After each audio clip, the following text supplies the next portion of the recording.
Yeah. Okay, with the idea that okay, now we have a Torah, everything's being fulfilled. Okay, cool. We follow the mitzvot.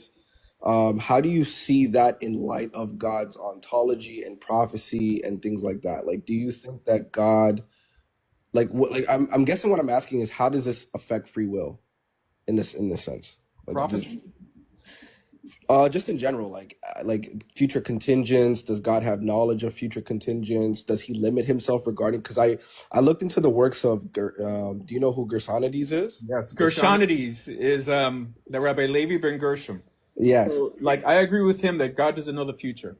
But not knowing the future doesn't mean that he's limited if the future is not to be known. Meaning, it's only a limitation if the future actually exists and he doesn't know it. But if the future doesn't exist because we haven't done it yet, it's not a limitation. You know, because I know Muslims are big on the whole, like, Aristotelian argument of, like, limiting God and not limiting God. Okay. God can't make a square circle. He doesn't know the illogical, and he doesn't know what doesn't exist, what he himself didn't create. So I'm on board 100% with Gershonides that God does not know the future. Not to mention, because many people will be like, well, how about the prophetical books or books of the prophets? I don't consider them prophetical books. They're there to give you a synopsis of the life and times of those prophets. Virtually every supposed prophecy in those books either occurred or expired. Every prophecy, every promise, every curse is conditional, is contingent on our behavior. Well, the example I give is Jonah.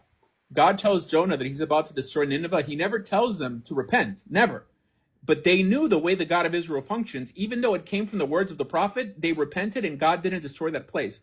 Now, if we didn't have the last part of the book of Jonah, some black Hebrew Israelite will be saying that America is the great Nineveh and God's going to destroy it because in the book of Jonah, God says that he's going to destroy. The story ends, let's say, but the story doesn't end. The story tells us, no, they repented and that prophecy fizzled away. And that goes for every statement in the Torah. I mean, apart from the Torah, in the prophets, that's every statement in the prophet. Only because he says something doesn't mean it has to happen, because